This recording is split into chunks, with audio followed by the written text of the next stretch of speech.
नमस्ते भाई साहब। हाँ जी संजय जी, कैसे पहुंचे? बहुत अच्छा जी, बहुत बढ़िया। कैसे पहुंचे थे सर? मैं आज भाई साहब जिस तरह 25 जून और 26 जून की रात में 1975 में आपातकाल की घोषणा की गई और जिस आपातकाल में जिन कार्यकर्ताओं, जिन स्वयंसेवकों के ऊपर जोर जबरदस्ती जुल्म हुए, जेलों में ठूसा गया, आज एक उनके सम्मान का दिन था। अपने कार्यकर्ताओं को एक प्रेरणा देने का दिन था कि ऐसे कार्यकर्ताओं के बल पर आज ये इतना बड़ा, दुनिया का सबसे बड़ा संगठन, सर्वश्रेष्ठ नेतृत्व आज भारतीय जनता पार्टी के पास है, इनकी कुर्बानी के कारण है। एक मैसेज और देना चाहते थे कि जिस प्रकार से कांग्रेस, कम्युनिस्ट पार्टियां ये दुष्प्रचार करती हैं, विदेशों में हिंदुस्तान की छवि खराब करती हैं, दुनिया के सर्वश्रेष्ठ नेता नरेंद्र मोदी जी की छवि खराब करती हैं कि हिंदुस्तान में अभिव्यक्ति की आज़ादी नहीं है, इस दुष्प्रचार का जवाब देने के लिए भी आज ये हमने बात रखी है। उनको याद दिलाया है कि 1975 में किस तरह से आपने लोकतंत्र की हत्या की थी, कि कोर्ट के फैसले के बाद जब 6 साल के लिए बैन इंदिरा गांधी जी पे लगा था तो तुरंत उस पद को छोड़ने की बजाय उन्होंने आपातकाल लगा दिया और उस आपातकाल में पत्रकारों का किस तरह से गला दबाया गया, उनकी आवाज़ को दबाया गया, किस तरह से सभी पॉलिटिकल कार्यकर्ताओं को जेल के अंदर डाला गया, किस तरह से सेंसरशिप लागू कर दी, यहाँ तक कि फिल्मों के ऊपर भी, एंटरटेनमेंट के ऊपर भी, और जबरन किस तरह से अविवाहित युवाओं की नसबंदी की गई, ये एक शीशा दिखाने के लिए हम यहाँ पर इस कार्यक्रम का आयोजन आप आज कार्यकर्ता भी बोलते हैं, उन्होंने भी अपने विचार साझा किए हैं जो काफ़ी लंबे समय से संघर्ष के जुटाई।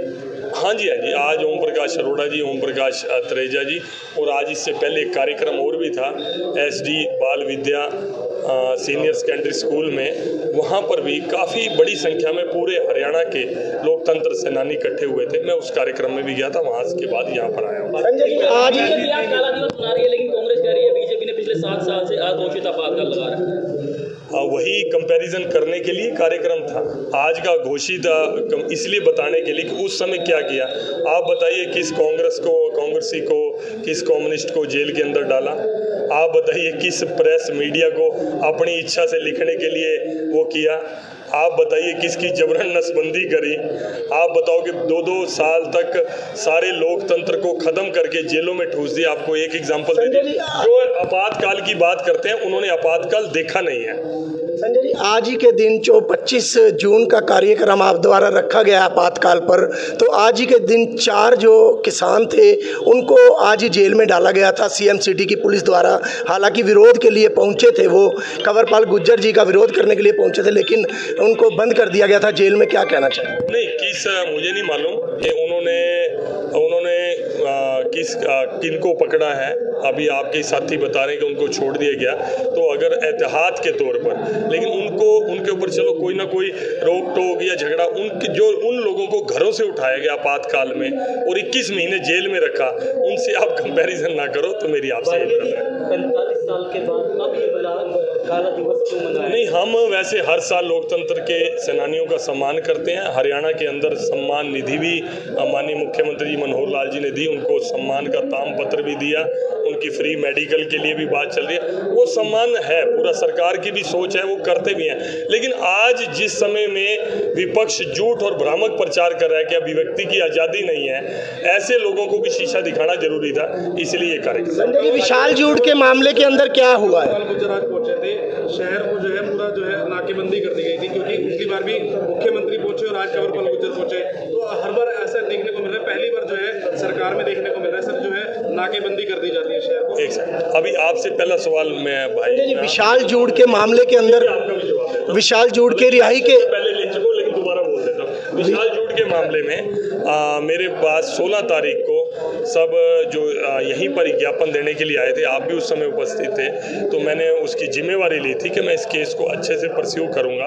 उस दिन से लेके सेक्रेटरी लेवल पर, एम्बेसी लेवल पर पारिवारिक नाते से उनसे संपर्क करने की कोशिश की, उनसे संपर्क किया।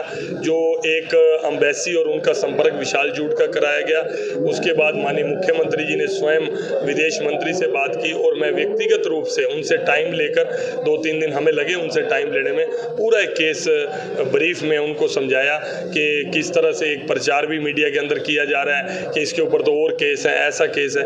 मैं केस कुछ भी नहीं हो, कुछ भी उनका रहा हो, लेकिन ये जो मामला था सीधा सीधा देशभक्ति का मामला था और उन्होंने बड़ा गंभीरता से इस बात से लिया। और उसके बाद जानकारी मिली है कि एक केस विशाल जूड का भी था और दूसरा विनोद बेनीवाल का, वो भी अपने लोकसभा क्षेत्र का था, समालका का था, जिसने मुमजीक के अंदर, पलमा सिटी के अंदर उनको आतंकवादियों ने किस तरह से उनको किडनैप कर रखा है, उसके लिए भी हमने बात रखी। दोनों केसों में विदेश मंत्रालय ने अपने यहाँ काम। विशाल जूड की चार्जशीट वगैरह कुछ सामने आया है सर आपके पास? आज 10 दिन बीत गए हैं इस बात को, जो रिहाई के लिए पहुंचे थे। नहीं, बिल्कुल 100% विशाल जूड 100% डिपोर्ट होंगे।